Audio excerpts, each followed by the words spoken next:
Yes, dear students, good morning. As you know that yesterday in the lesson India after independence, we have discussed about relations of India with neighboring countries. तो उसके साथ हमने उससे पहले एक foreign policies भी पढ़ी थी जिसको नॉन अलाइन मूवमेंट कहा गया था, जिसमें इंडिया किसी के भी मतलब ब्लॉक में शामिल नहीं हुआ था। जो यूएसएसआर ने तो अलग ब्लॉक बनाए थे, तो हमारे इंडिया ने उसमें से किसी में पार्टिसिपेशन नहीं किया।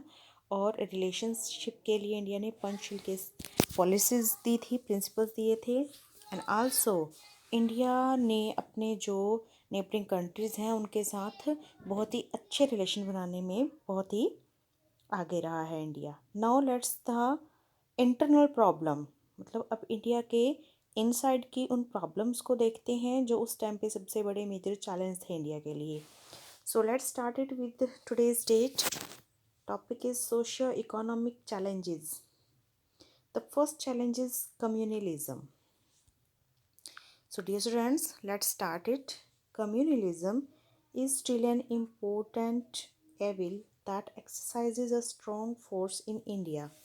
सबसे पहले तो कम्युनलिज्म होता क्या है डियर स्टूडेंट्स? जब हम लोग अपनी अपनी एक कम्युनिटी बना लेते हैं धर्म के नाम पर, जाति के नाम पर, और अपने आप को डिवाइड कर लेते हैं, यानी कि जो सोशल है, जब वो कम्युनिटी बेस्ड डिवीज़न होती है उसके अंदर, तो उसको कम्युनलिज्म कहा जाता है। और आपको पता है अभी अभी थोड़े टाइम पहले, क्योंकि 1947 के बाद की बात कर रहे हैं हम, तो 1947 में ही इंडिया की कम्युनल डिवीज़न हो चुकी है। इंडिया ऑलरेडी टू पार्ट्स में बट चुका है। तो इसीलिए उस टाइम पर इंडिया के अंदर सबसे इम्पोर्टेंट एविल यानी कि बुराई थी, जो कि इस वक्त सबसे ज़्यादा फोर्स से एक्सरसाइज की जा रही थी, यानी कि लोग इसके अंदर पूरी तरह से फंसे हुए थे।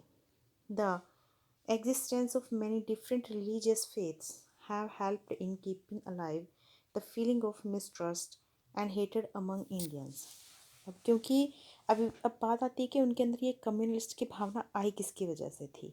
उनके डिफरेंट रिलीजन की वजह से, डिफरेंट रिलीजियस फेथ्स यानी कि अलग अलग धर्म में विश्वास होने के कारण जो इंडियंस थे उनके बीच में मिसट्रस्ट की फीलिंग आई, ठीक है, और एक दूसरे के प्रति हेट की भावना आई, नफरत की भावना आई।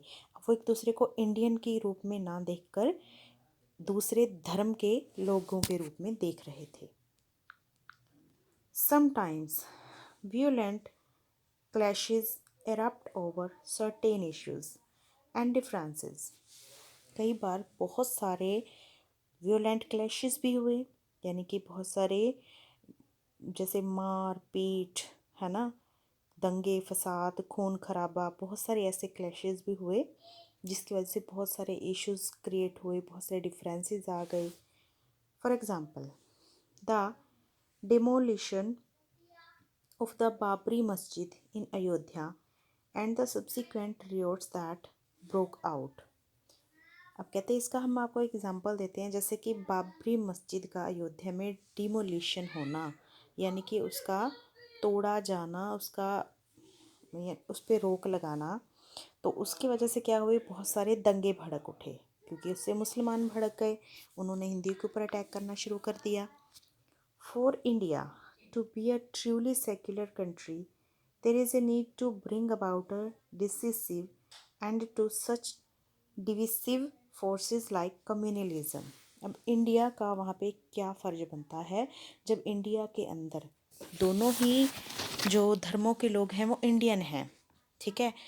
तो इंडिया जो है वो एक सेक्युलर कंट्री है। सेक्युलर का मतलब होता है जिसका अपना कोई भी धर्म ना हो, ठीक है, ये जिसका अपना कोई धर्म ना हो, यानी कि जो सभी धर्मों का एक जैसी रिस्पेक्ट करता हो। तो अभी क्यों हमारा इंडिया जो है वो एक सेक्युलर कंट्री है, तो एक सही मायने में ट्रूली कंट्री होने के नाते इंडिया के लिए एक बड़ी प्रॉब्लम थी, और इंडिया के लिए इस तरह के झगड़ों को निपटाना एक बड़ा चैलेंज था, क्योंकि इंडिया के लिए तो दोनों ही इंडियंस थे, चाहे वो हिंदू हैं, चाहे वो मुसलमान हैं, चाहे वो मस्जिद को मानते हैं, चाहे वो धर्म मंदिर को मानते हैं। तो इंडिया का पहला जो ड्यूटी थी वो इन जो धर्म और जाति के नाम पे जो झगड़े हो रहे थे कम्युनलिज्म के नाम पर, उन डिसिसिव फोर्सेस को दबाना था और उन सारी भावनाओं का अंत करना था जिसकी वजह से लोग लड़ रहे थे. Now the next is over population, poverty, illiteracy and unemployment. इसके अलावा और क्या हमारे लिए चैलेंज था सोशल और इकोनॉमिक रूप से? और पॉपुलेशन. हमारा इंडिया जो था उसके अंदर पॉपुलेशन बहुत ज़्यादा हो रही थी लगातार, जबकि रिसोर्स इतने नहीं थे कि उनको अच्छे से इंडिया जो है फीडअप करवा पाए. गरीबी इससे बहुत ज़्यादा फैल गई. जब पॉपुलेशन बढ़ी तो गरीबी भी फैली. इलिटरेसी यानी कि अनपढ़ता तो पहले ही थी, और अनएम्प्लॉयमेंट, बेरोजगारी भी. तो ये कुछ मेन प्रॉब्लम्स थी इंडिया के सामने. Let's read about these problems. India is the second most populous country in the world. India आज भी वर्ल्ड की सेकेंड मोस्ट पॉपुलस कंट्री है. This the country faces a lot population related problems including unemployment and illiteracy. इसीलिए हमारी जो country है उसने बहुत सारी पॉपुलेशन रिलेटेड प्रॉब्लम को फेस किया है, जैसे कि बहुत ज़्यादा बेरोजगारी का बढ़ना, बहुत ज़्यादा अनपढ़ता का बढ़ना, इलिटरेसी होना. Owing to ever increasing population, a tremendous strain has been created on the resources of the country, thereby producing decrease in educational and employment opportunities. इस तरह से बढ़ती हुई जो पॉपुलेशन थी इंडिया की, उसकी वजह से रिसोर्सेज के ऊपर भी स्ट्रेन ज़्यादा बढ़ गया, यानी कि ज़्यादा भार बढ़ गया. कम रिसोर्स और यूज़ करने वाले ज़्यादा लोग हो गए, और इसीलिए कंट्री में एजुकेशनल और एम्प्लॉयमेंट जो अपॉर्चुनिटी थी वो भी लगातार डिक्रीज़ होती चली गई, मतलब कम होती चली गई. क्योंकि अब रिसोर्स की अगर हम बात करें एग्जांपल के तौर पे, अगर मान लीजिए एग्रीकल्चर है, खेती है, कहने को खेत तो सिर्फ छोटा सा ही है, लेकिन उसमें काम करने वाले घर के 8 मेंबर हैं, जबकि ज़रूरत तो उतने की नहीं है. तो एक तरह से जब पॉपुलेशन इतनी ज़्यादा है और रिसोर्स छोटा है, कम है, तो वो सब लोगों को रोज़गार नहीं दे रहा उतना जितना कि उनको मिलना चाहिए था. ठीक है, उसकी वजह से मतलब उनका जो है सिर्फ खर्चा भी बड़ी मुश्किल से चल पाता है और पॉवर्टी में रहना पड़ता है. जबकि अगर मान लीजिए जो एक छोटा खेत है उसके लिए 2 या हद है 3 लोग काफ़ी हैं उसके अंदर का काम संभालने के लिए, वो भी सीज़न के टाइम में. अदरवाइज़ इतने लोगों की भी ज़रूरत नहीं होती. तो फिर भी चल मान लीजिए अगर 3 लोग भी खेत में काम करते हैं, खेत को संभालते हैं, तो बाकी के 5 लोग क्या हैं, एक्स्ट्रा हैं, जो वहाँ पे कहीं और अच्छी लेबर कर सकते हैं और अच्छा कमा सकते हैं. लेकिन काम ना मिलने की वजह से वो लोग भी इन्हीं के साथ आकर के लग जाते हैं. तो उसमें अगर हम देखें तो एक बंदे की एम्प्लॉयमेंट क्या होती है, यानी कि एक बंदे ने कितना काम किया है, एक बंदे की जो एक दिन की वेज बनती है, मजदूरी बनती है, वो बहुत कम हो जाती है. तो दैट्स वाई ये कहा गया है कि अगर पॉपुलेशन ज़्यादा है, रिसोर्सेज पर ज़्यादा दबाव पड़ता है, तो उसकी वजह से एजुकेशनल और अनएम्प्लॉयमेंट अपॉर्चुनिटीज़ जो है वो ज़्यादा बढ़ जाती हैं. And in order to improve the living standards of the people, there is a need to bring about more educational and employment opportunities. और सबसे बड़ा मेजर चैलेंज क्या था अब, कि अगर हमें अपने लिविंग स्टैंडर्ड को इम्प्रूव करना है, that's why we need to be more educated. हमें ज़्यादा एजुकेटेड होने की ज़रूरत है और हमें इन एम्प्लॉयमेंट अपॉर्चुनिटी को भी प्रोवाइड करवाने की ज़रूरत है. Now let's see the next. To mitigation this problem, the government has made right to education a fundamental right for every Indian. और इस प्रॉब्लम से निपटने के लिए, इस प्रॉब्लम को कम करने के लिए गवर्नमेंट ने क्या एफर्ट्स किए हैं? गवर्नमेंट ने जो राइट टू एजुकेशन है उसे एक फंडामेंटल राइट बना दिया हर सिटीजन के लिए, कि मतलब अब हर एक इंडियन को एजुकेशन पाने का पूरा पूरा हक है। New schools have been set up with the aim to educate each and every child. नए नए स्कूल ओपन किए गए ताकि हर एक बच्चे तक शिक्षा को पहुंचाया जा सके। Moreover, adult literacy programs and scholarship schemes have been started to improve the rate of literacy in the country. इसके अलावा अडल्ट लिटरेसी प्रोग्राम और स्कॉलरशिप स्कीम। अडल्ट लिटरेसी का मतलब है कि जो लोग बड़े हो जाते हैं, ठीक है, उनको भी पढ़ाने की व्यवस्था करना, वो है adult literacy programmes. And scholarship schemes, scholarship मतलब जो पिछड़े हुए या गरीब लोग होते हैं उनको फाइनेंशियली हेल्प करना ताकि वो क्या कर सके, अपनी स्टडी को कंटिन्यू कर सके। कई बार पैसा ना होने की वजह से लोग अपने बच्चों को आगे नहीं पढ़ाते, तो दैट्स वाई उनके लिए स्कॉलरशिप स्कीम यानी कि फाइनेंशियल हेल्प की स्कीम चलाई जाती है जिसको स्कॉलरशिप कहा जाता है। और एक अडल्ट लिटरेसी प्रोग्राम, और ये प्रोग्राम किस लिए चलाए गए, ताकि जो लिटरेसी रेट है या जो लोगों की एजुकेशन का लेवल है उसको इम्प्रूव किया जा सके। To increase employment opportunities, many industries and infrastructure building projects had been set up by the government. Education के साथ साथ मेजर चैलेंज एम्प्लॉयमेंट का भी था इंडिया में। तो एम्प्लॉयमेंट अपॉर्चुनिटी को इंक्रीज़ करने के लिए बहुत सारी इंडस्ट्रीज़ को सेटअप किया गया, बहुत सारे नई बिल्डिंग्स बनाई गई, बिल्डिंग के प्रोजेक्ट स्टार्ट किए गए, जिससे कि लोगों को क्या मिला, रोजगार मिला। Now the next one is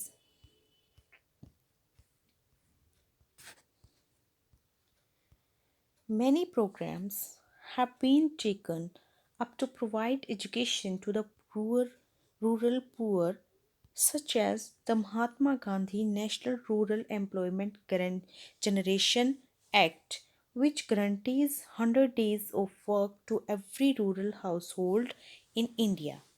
and इसके अलावा और भी बहुत सारे प्रोग्राम्स जो चलाए गए ताकि जो रूरल पुअर हैं यानी कि जो गांव के गरीब लोग हैं उनको एजुकेशन प्रोवाइड करवाई जा सके एंड एम्प्लॉयमेंट भी प्रोवाइड करवाया जा सके। ओके, तो यहाँ वैसे मेन आएगा एम्प्लॉयमेंट के लिए, एजुकेशन नहीं, यहाँ एम्प्लॉयमेंट होना चाहिए था।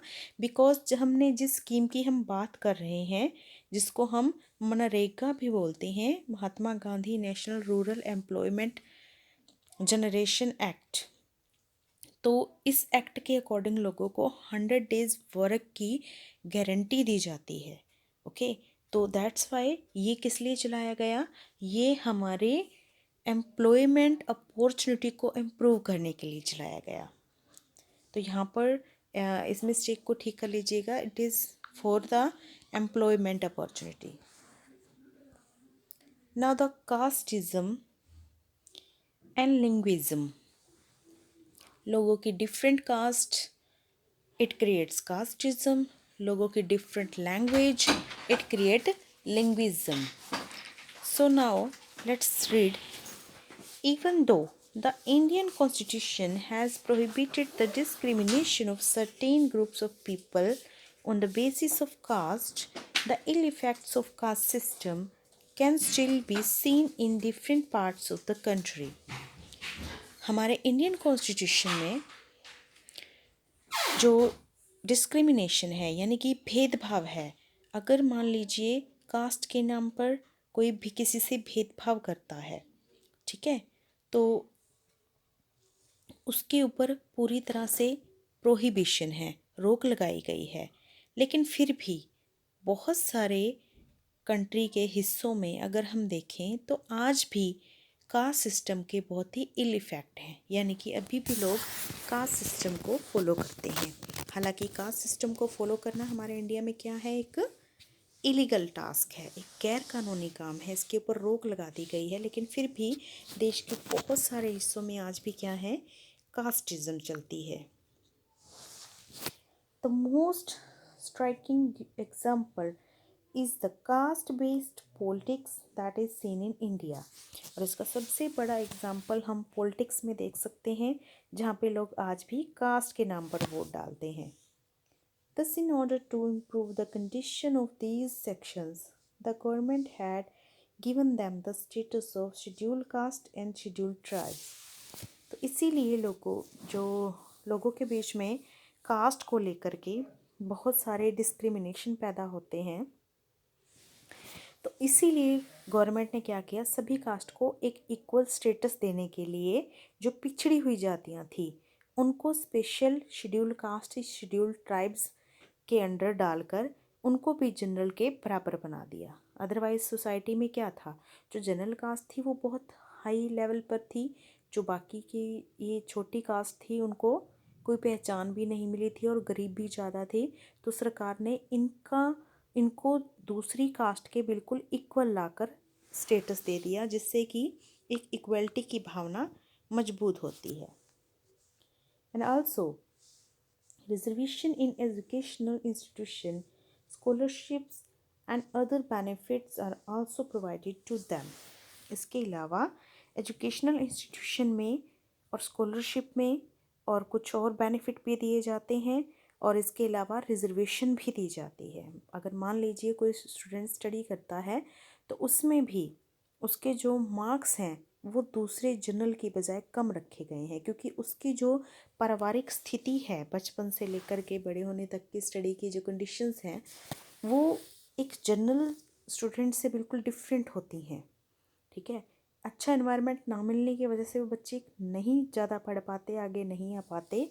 तो इसीलिए उनको आगे लाने के लिए एक ये मौका दिया जाता है, रिजर्वेशन की जाती है, ताकि वो भी अपने आप को ग्रो अप करें और आगे आएँ। ओके, तो उसके लिए उनको स्कॉलरशिप दी जाती है, एजुकेशनल इंस्टीट्यूशन में रिजर्वेशन दी जाती है, मतलब स्पेशल सीट्स दी जाती हैं, और कुछ और बेनिफिट्स भी उनको दिए जाते हैं, जैसे लोन वगैरह प्रोवाइड करवाना, बुक्स प्रोवाइड करवाना, अदर फैसिलिटीज़ प्रोवाइड करवाना, यूनिफॉर्म्स वगैरह प्रोवाइड करवाना, तो वो भी उनको दी जाती हैं, सो दैट कि वो अपनी एजुकेशन को कैरी ऑन कर सकें। Now the next is linguism. अभी मैं आपको बता चुकी हूँ, ऑलरेडी वी हैव डिस्कस्ड कि लोग की जो डिफरेंट लैंग्वेज है इट क्रिएट लिंग्विज़म। तो अब उस टाइम पे, अब इतना बड़ा देश, जब हमारा देश आज़ाद हुआ, इतना बड़ा हमारा देश, उसमें अलग अलग भाषा बोलने वाले इतने लोग, तो इंडिया ने कैसे मैनेज किया उसको? It divides the society along linguistic lines. कहते हैं ये हमारी सोसाइटी को, जो भाषा है वो हमारी सोसाइटी को लिंग्विस्टिक लाइन यानी कि भाषा के आधार पे बांट देती है। One of the most important reasons is to gain political support from their community. This is need to respect all languages. Sorry, there is a need to respect all languages. कहते इसका हम सबसे जो बड़ा एग्ज़ाम्पल है, जैसे cast का हम देखते हैं, वो भी हमें पॉलिटिक्स में दिखता है। तो अगर हम बात करें लिंग्विस्टिक की, जो लिंग्विस्टिक है, भाषा है, वो भी पॉलिटिकल सपोर्ट, लोग जो है उसको भी पॉलिटिकल सपोर्ट के अंडर देखते हैं। ठीक है, यानी कि लोग अपनी ही भाषा बोलने वाले लोगों को सपोर्ट करते हैं, दूसरों को सपोर्ट नहीं करते। तो इसीलिए जो मतलब लैंग्वेज हैं वो मतलब आज के टाइम की ज़रूरत है कि सभी लैंग्वेजेस का एक जैसी रिस्पेक्ट की जाए। Next one is the towards the future. Future के लिए, आगे बढ़ने के लिए, इंडिया को डेवलप करने के लिए इंडिया ने उस चैलेंज को कैसे एक्सेप्ट किया। Even though India has become a long way since the colonial times, there is still a large section of India that lives under extreme poverty. Poverty.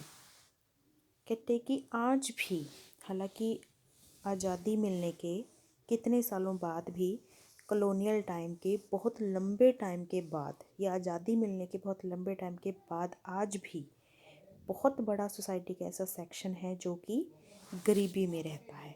Extreme poverty, बहुत ही ज़्यादा गरीबी में रहते हैं। Unequal economic growth has widen the gap between the rich and the poor. क्योंकि जो economic growth हुई है वो अनइक्वल हुई है, जिससे अमीर ज़्यादा अमीर, गरीब ज़्यादा अमीर हो गए हैं। तो उससे जो एक गैप है रिच और पुअर का, वो बहुत ही ज़्यादा वाइडेंड हो गया। Thus a lot of effort is still required to bring about the India that is founding father dreamed of। तो कहते इसीलिए आज सबसे बड़ी ज़रूरत है इस बात की कि जो इंडिया है उसको, आज सबसे बड़ी ज़रूरत है कि हमारे इंडिया के अंदर ये जो गैप है रिच और पुअर का, इकोनॉमिक इनइक्वलिटी का, उसको कम किया जाए और इंडिया को वैसा ही इक्वल बनाया जाए जैसा कि फादर ने इसके लिए ड्रीम देखा था। फादर कौन? इंडिया के जो फादर कहे जाते हैं, नेशनल फादर कौन है? वो महात्मा गांधी। ओके, तो जैसा महात्मा गांधी ने सपना देखा था कि सभी को बराबरी का दर्जा मिले, बराबर हों, तो आज उसे पूरा करने का सही समय है।